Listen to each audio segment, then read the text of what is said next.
Hey everyone, please listen to this important message that Henry has to share. Hello, my mama says bad words. So please make sure to wear your earmuffs for this week's episode.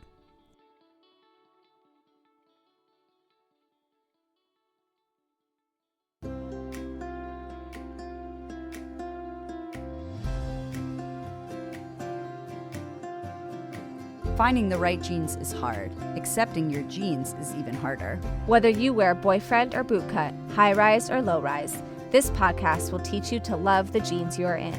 I'm Rachel. And I'm Tina, and we're going to use modern research to bust diet myths and get real about body after baby. We're going to take you on a journey of unpacking your old beliefs about food and weight so you can learn to nourish your body and raise body-confident kids. So put your booty in a chair and let's talk mom genes.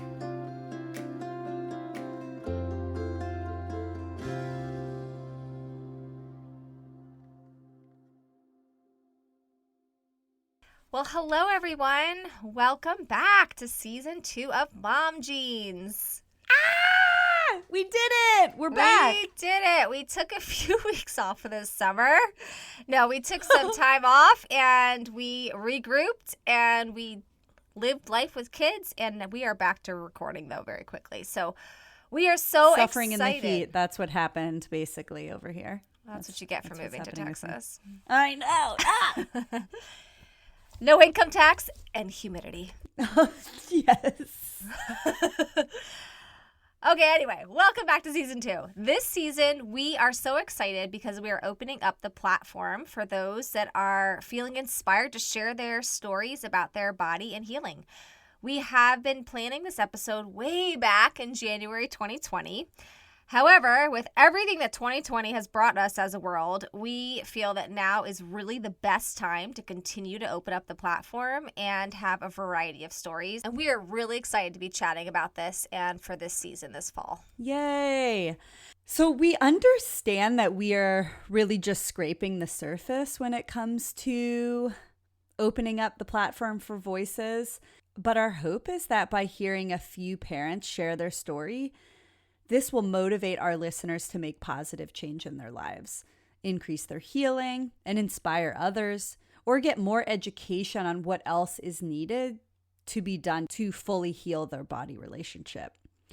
This season will be from a variety of parents, not just specific to moms and not just specific to cisgendered or same-sex marriages, but we believe that lived experience is evidence. So each episode is evidence of someone's experience of navigating this world in their body that we feel is so important to share.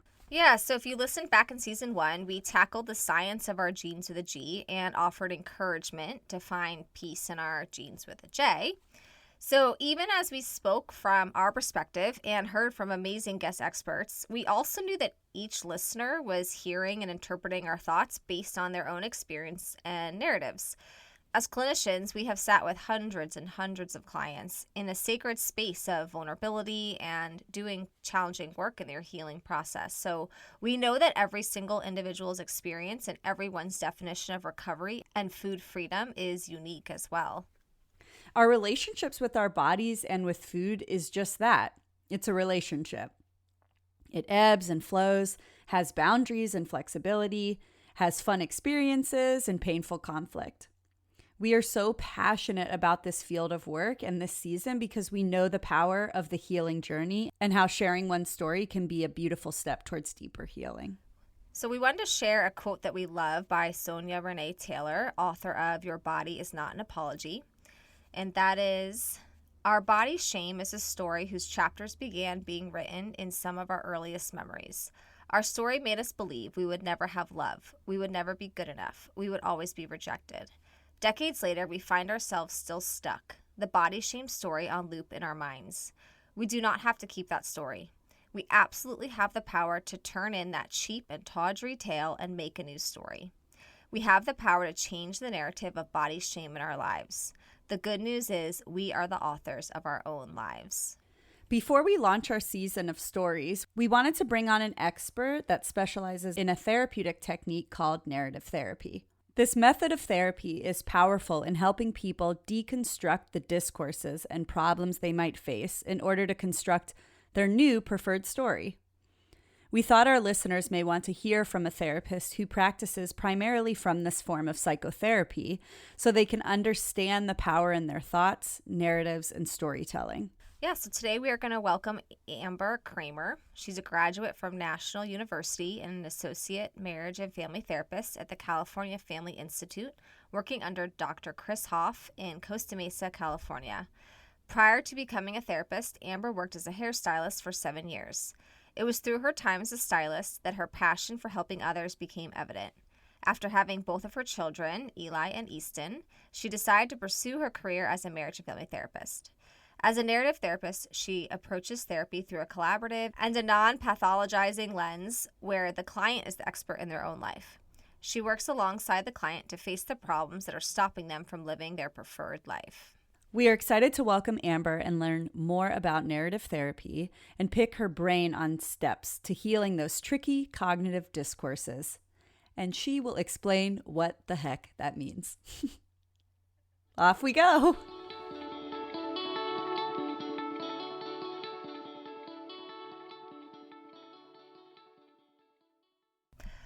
Welcome to our episode, Amber. Thank you so much for joining us. Thank you for having me. So, can you please tell our listeners about the basics of narrative therapy and why we're even doing an entire season of sharing one story? Because we believe it's impactful for healing, but we're so curious for you to put your expertise on this topic for us. Yeah, absolutely. So narrative therapy is a collaborative approach, and it's based off the principle that people organize their lives, families, their relationships, careers through story. And so if you back it up a little bit, like to first wave psychology, right, they often viewed the client or the person as problematic. So in narrative therapy, it's really, we look at it as in the problem is the problem, the person is not the problem.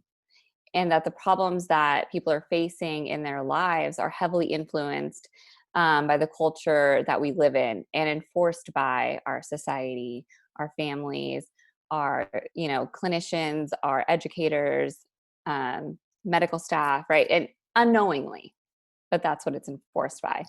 And so sharing one story can be really impactful for healing because, well, for starters, just having someone witness your story, right, in a space, like hold space that's free of judgment and assumptions and fixing, might be something that they haven't had the chance to experience before. And so I always like to say where it's not like sitting with a friend at coffee, right? Like when you're sitting with a friend, you're kind of going back and forth, and there might be some advice giving, which is fine because you're sitting with your friend, but that's not what this therapy is about. So you won't find advice in here. So what I remember is that my therapist, the thing that stood out to me is my therapist said this 1 hour, right, is all about you. And how, to me, that's pretty amazing as a human to have that 1 hour be all about me, to share my story and have someone hold that space. And so as a therapist, so it just like when people are sharing their story, as the therapist, I'm looking for times that the person or relationship stood up to or stepped away from the problem. And we get to highlight those moments. And those moments that are highlighted can be pretty empowering and encourage the folks to move forward. And so, and I think probably one of the biggest pieces of narrative is that I believe that the client is the expert in their own lives. And so it takes my expert role out, that's left out the door. And that way the client has a chance to develop, rewrite, and reauthor their own story.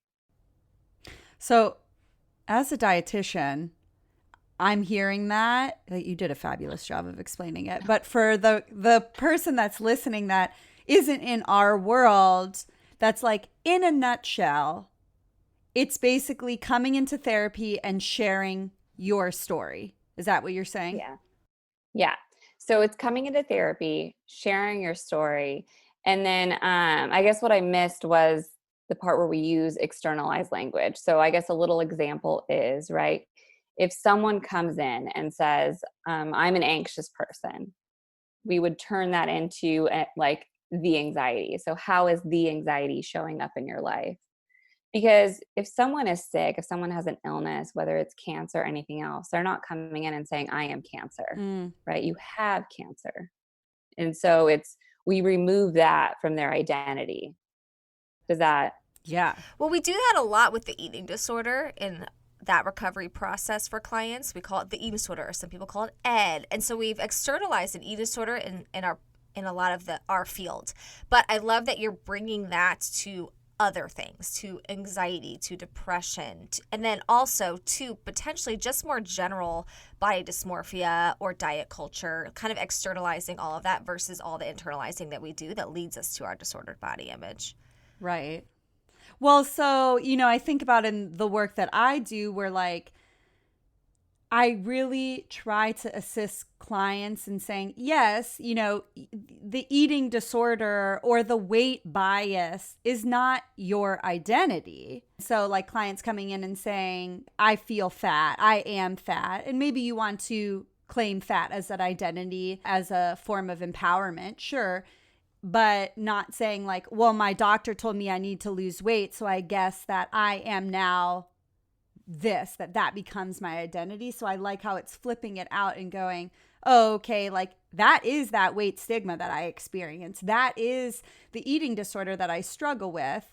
I am not an eating disorder, right? And also at the same time, specifically with eating disorders, I am constantly having clients take ownership for their behaviors, right? Like the eating disorder isn't this being that is just like happening outside of you. Like you are the one making the choices.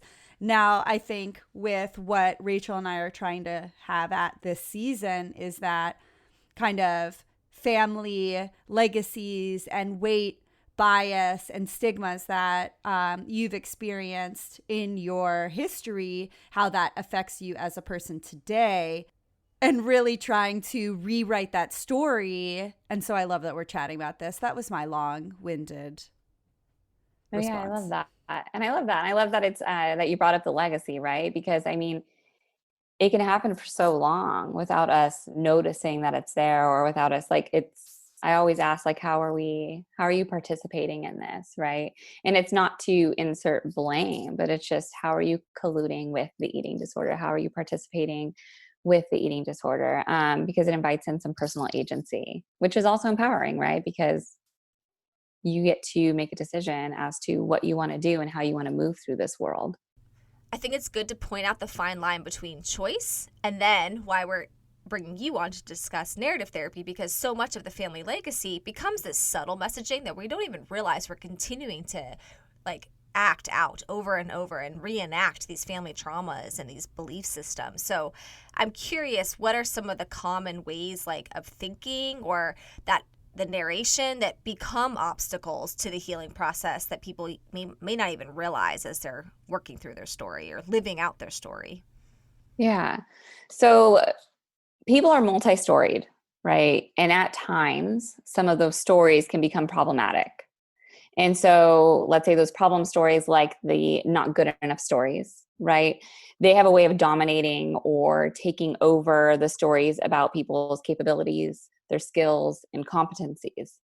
And so those problem stories dominant stories, are socially constructed by our society, right? Which is a lot of what narrative is, right? We believe that it's a social construct. So many problems are socially constructed. And so they're constructed by our society, our culture, our family.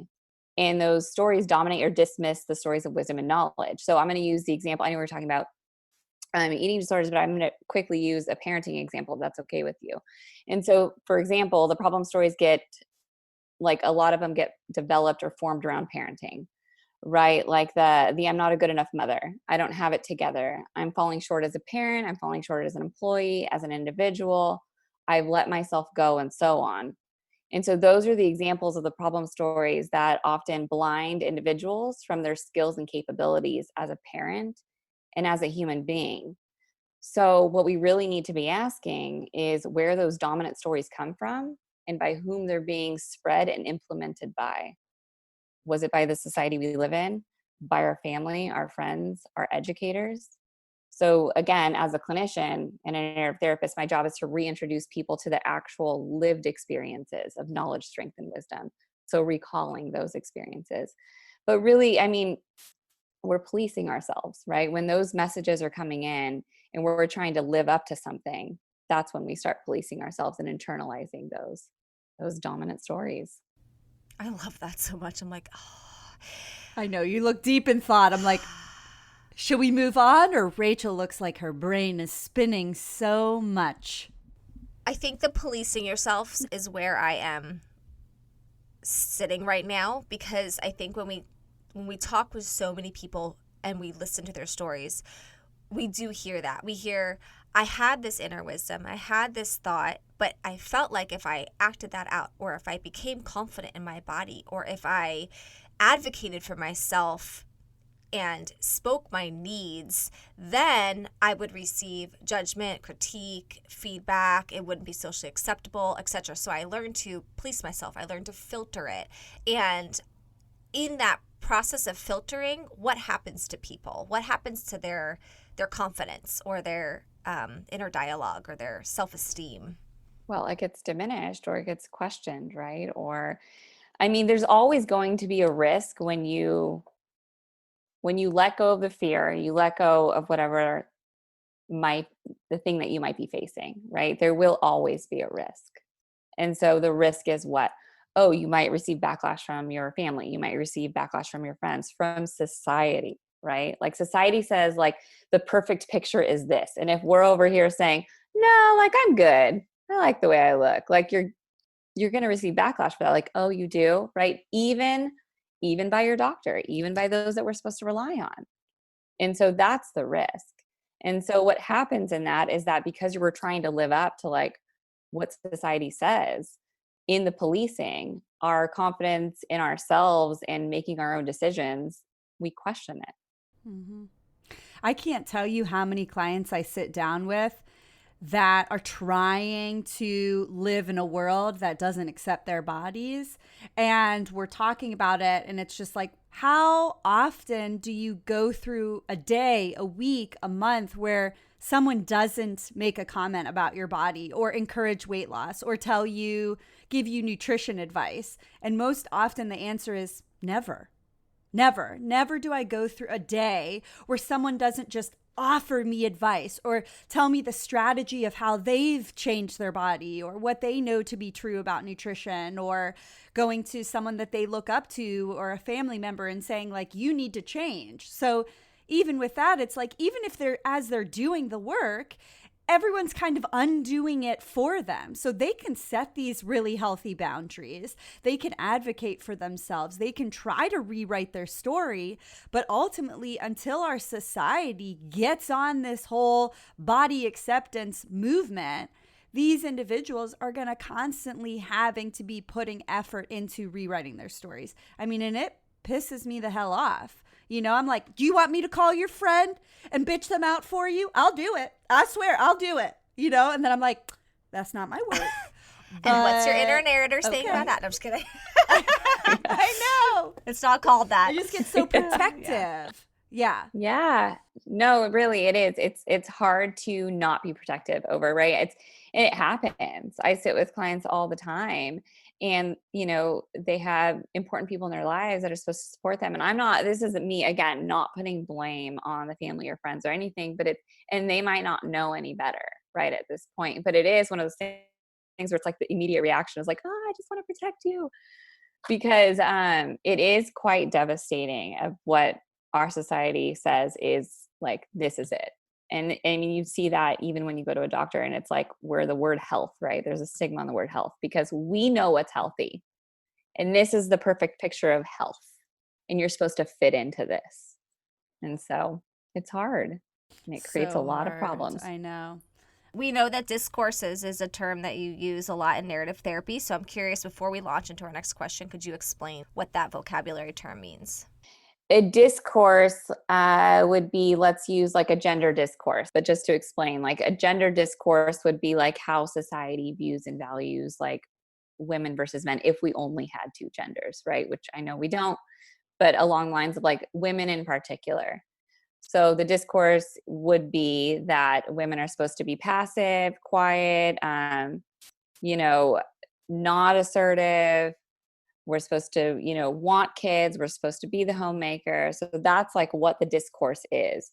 So what you're saying is that a discourse means kind of the traditional stereotype of that identity or situation. So with gender, if you're assigning, like I think of like kids, it's like, oh, are you doing a gender reveal? And then if you are having a boy, it's like you get everything blue, and it's just listeners, what I'm talking about. Whereas like for me, I didn't find out the gender, and so people had a hard time because they're like, I don't know what to buy your baby. And I'm like, you could do anything. So really shifting them out of the stereotype and being like, there's lots of colors. A boy can wear blue and pink and purple and yellow and green, the whole spectrum of the colors, right? And I even love now, I'm going off on a tangent, but it's based off of what I'm experiencing currently. My son is obsessed with trucks and Spider-Man, neither of which we have pushed on him. But my family keeps latching on the idea of like, isn't it just amazing how boys love trucks? And I'm like, I don't think we need to stereotype this human, but is it amazing that he is really obsessed with trucks? Sure. I mean, I think it's cool because his little brain is obsessed with something at almost 2 years old, but I don't think it has to do anything with him having a penis. You know what I mean? Like, that's just the reality of this situation. Anyways, I digress. And now we can move into the next topic.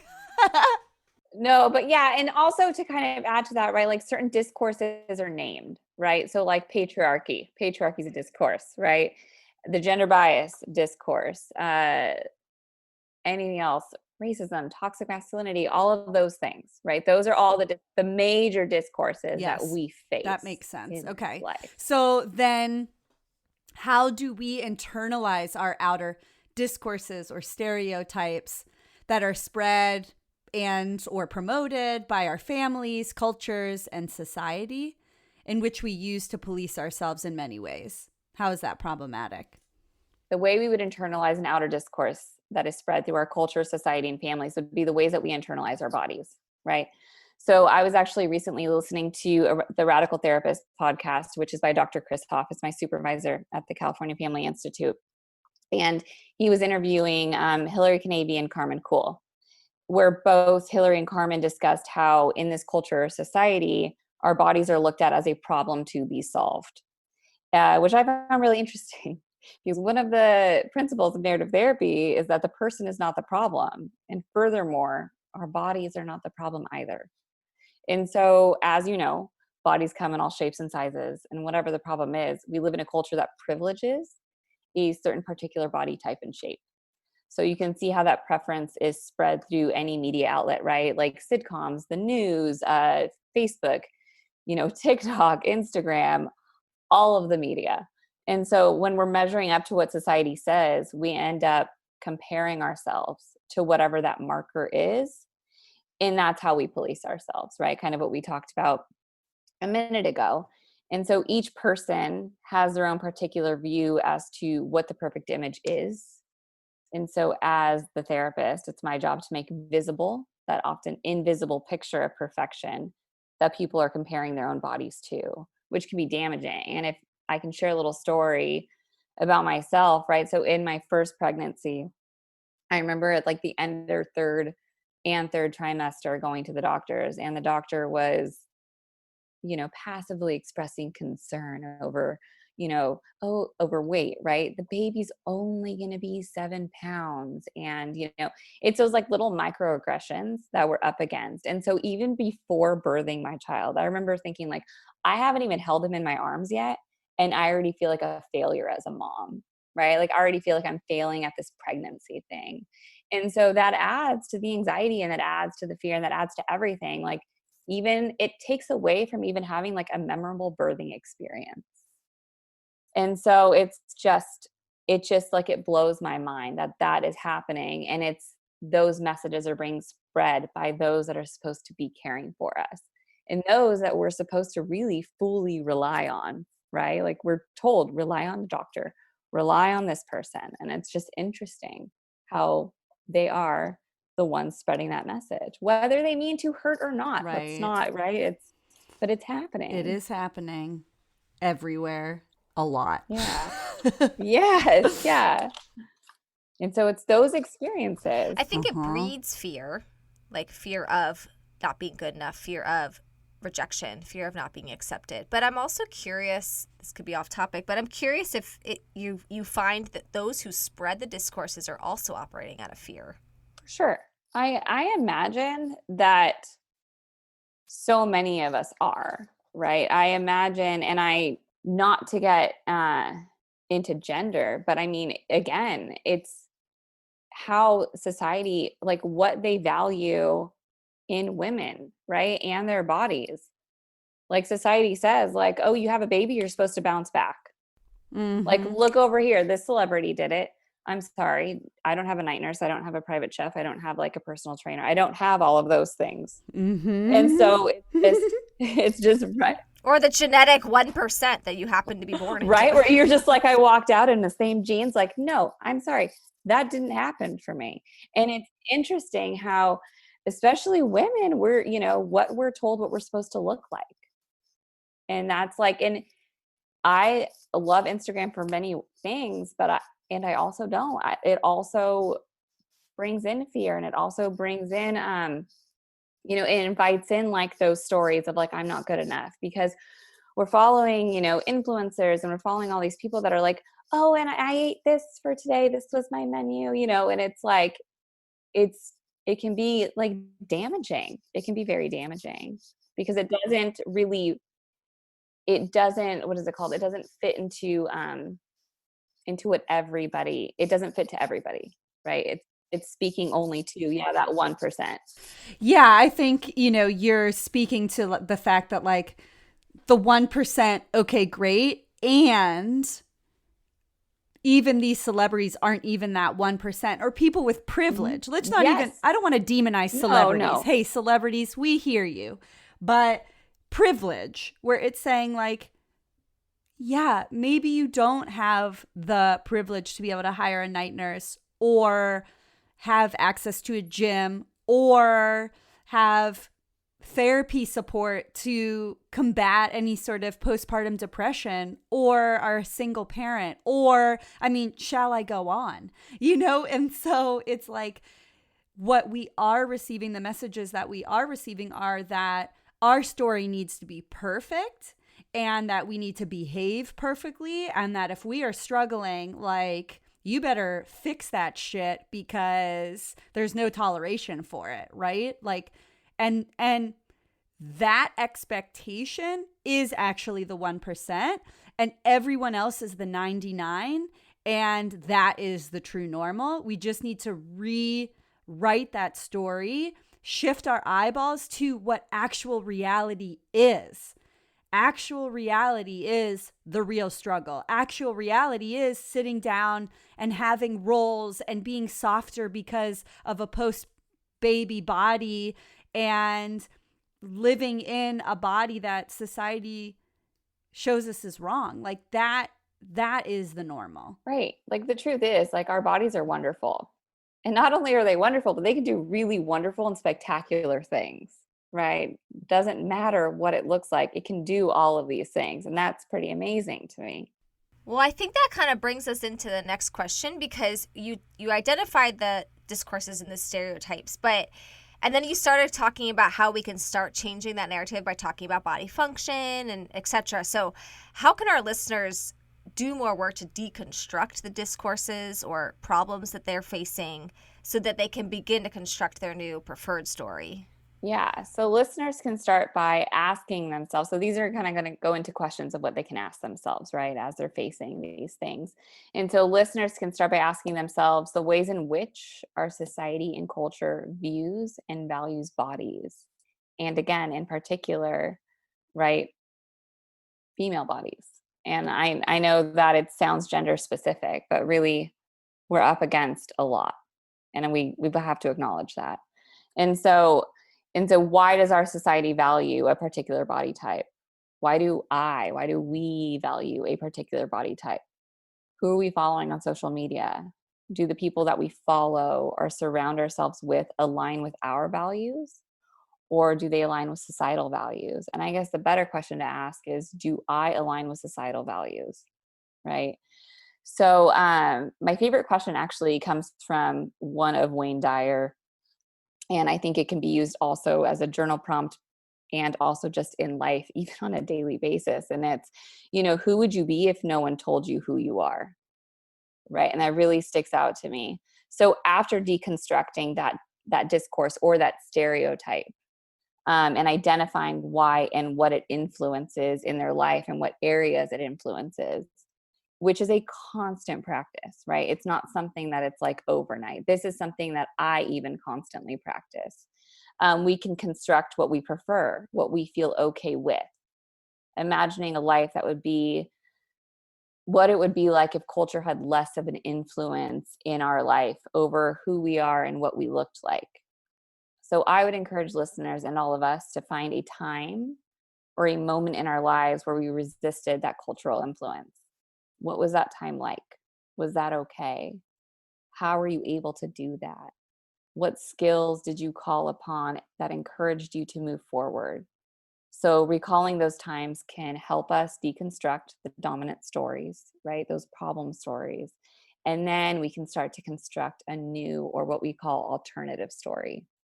Yeah, what would our body image be like if society didn't tell us how to feel about it, right? And we weren't constantly bombarded with these fake images, because that's what they are. They're not real people, right? They're actual humans, but their bodies aren't their real bodies. So like, what would that be like?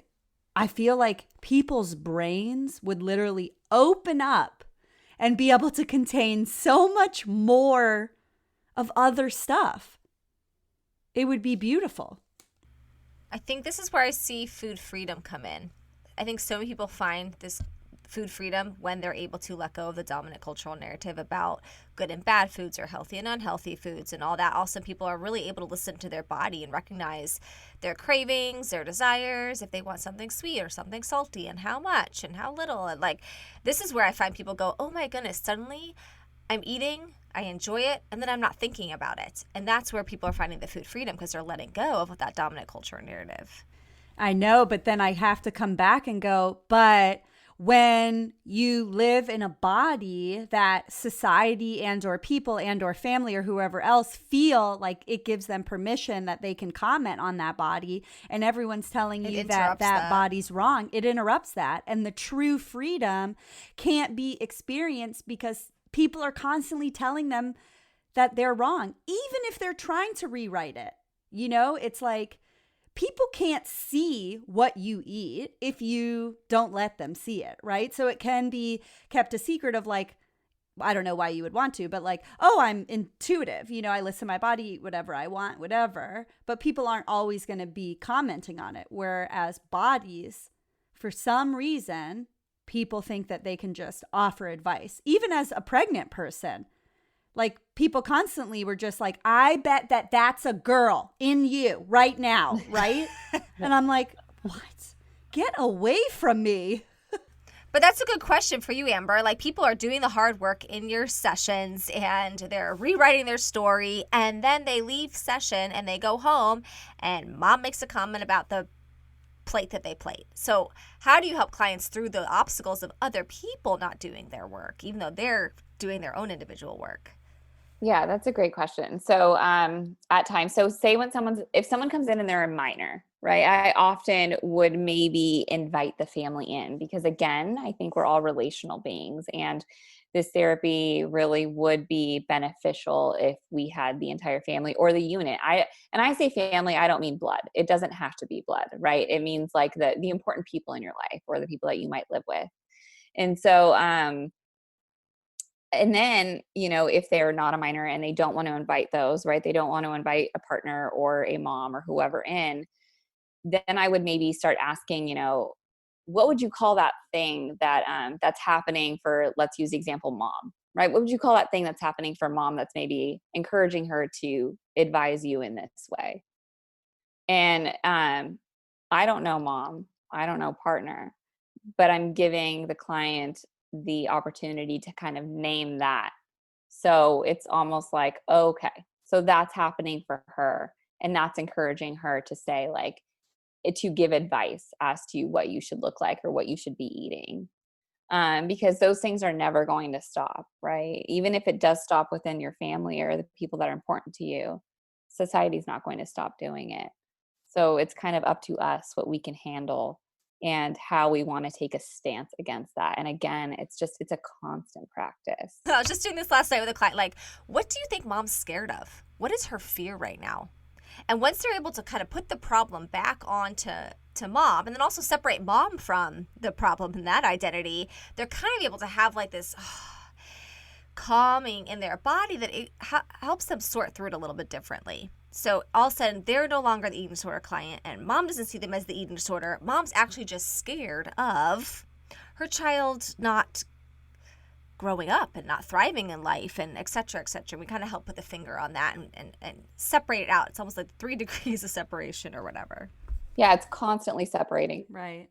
We also have to realize that even these individuals that, we are trying to project out or whatever, they also live in the same culture. You know what I mean? They're Exactly. experiencing the same exposures and have their own biases and stigmas and struggles and whatever. I forgot what culture it was that when I was like reading into some stuff a while ago, but there are so many cultures that are not Western societies or Western cultures, right?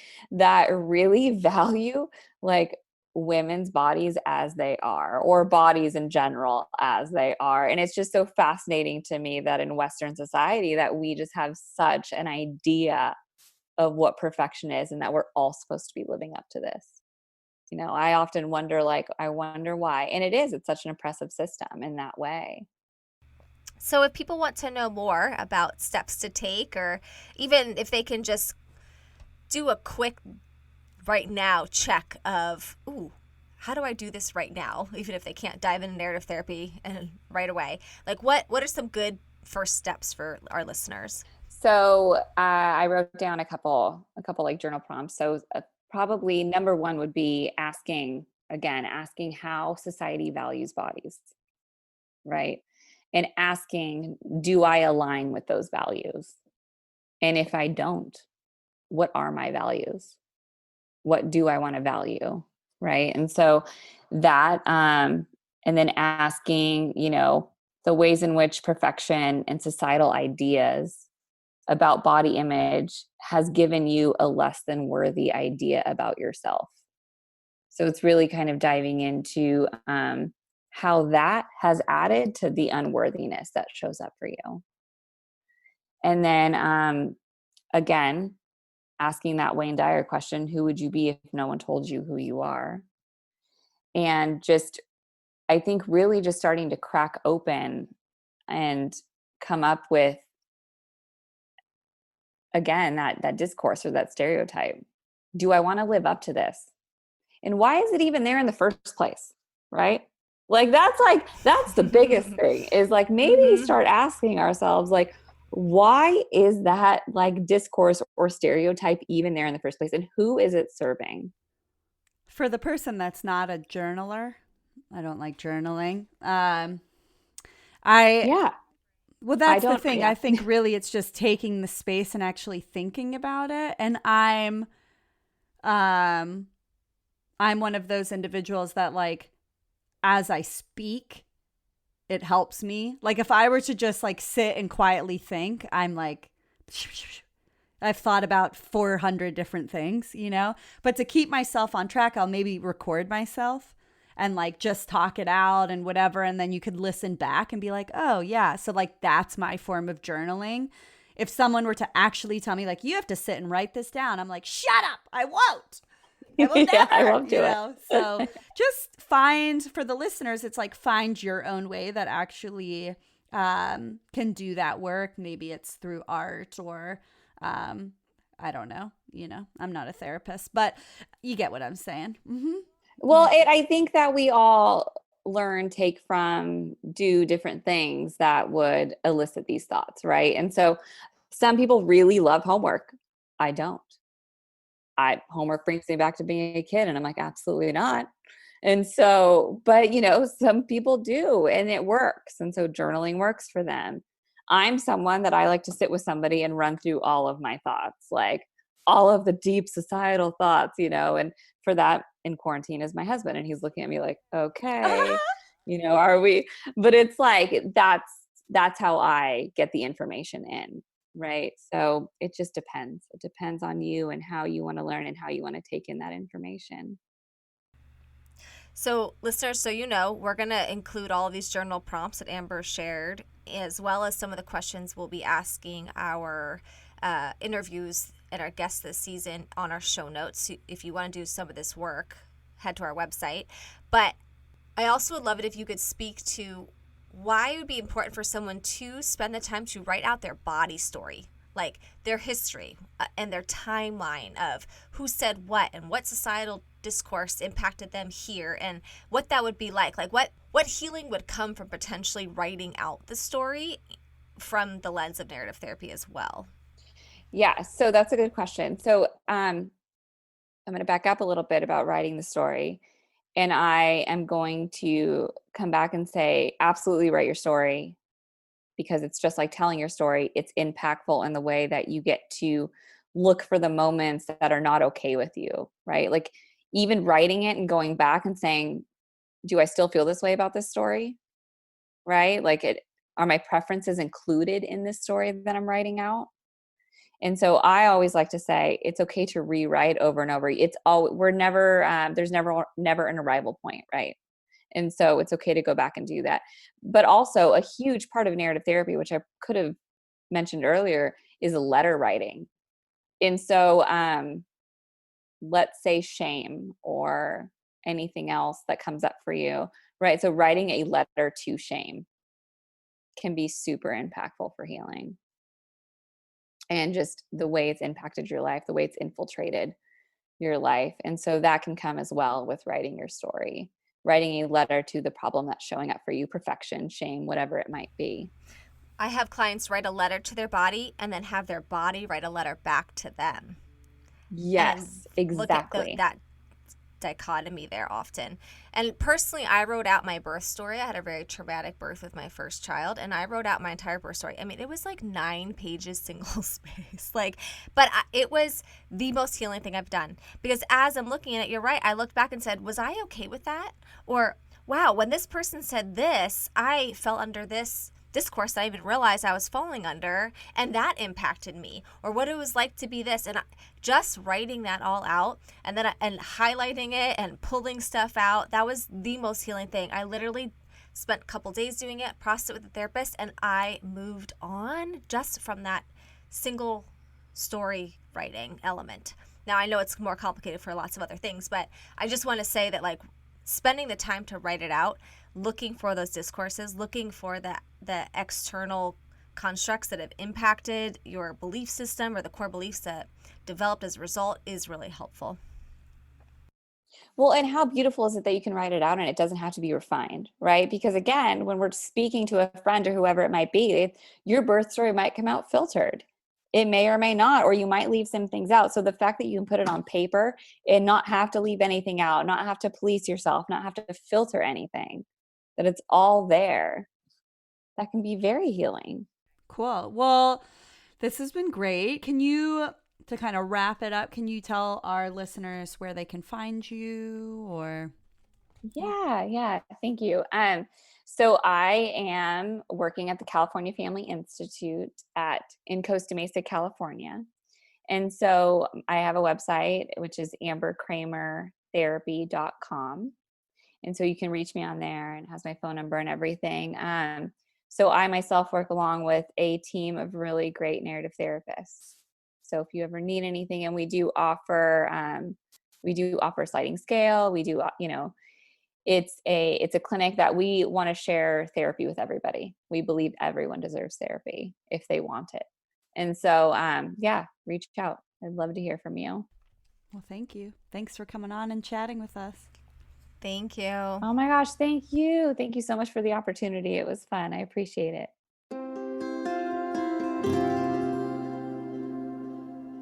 If this episode inspires you to look at writing your own story, then yay, we did it. We would love for you to join us by doing your own work of reflection and healing.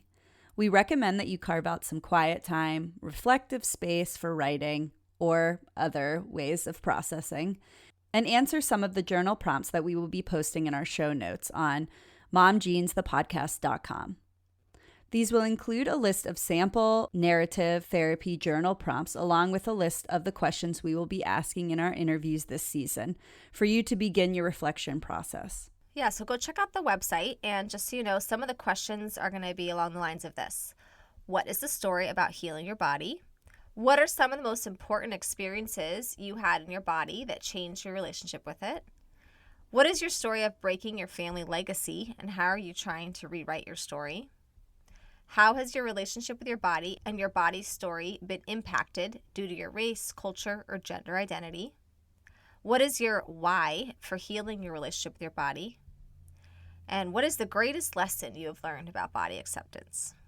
As always, feel free to email us at momjeansthepodcast@gmail.com with your story, your thoughts, or your questions. In addition to our weekly episodes this fall, we also started a blog section on our website. Again, it's momjeansthepodcast.com, where we have listeners who wrote in their stories of healing. They are beautiful, detailed stories of struggle and liberation, and we encourage you to take a look. This blog will be updated as more stories roll in, so feel free to share your story with us, and please know that it can always be anonymous. Don't forget to subscribe, because then each episode will launch automatically and go right to your phone. And please rate and review us on iTunes so that new listeners can find us. We're so grateful for each and every one of you and hope this season brings you peace, freedom, and increased awareness of your body's story. See you next time.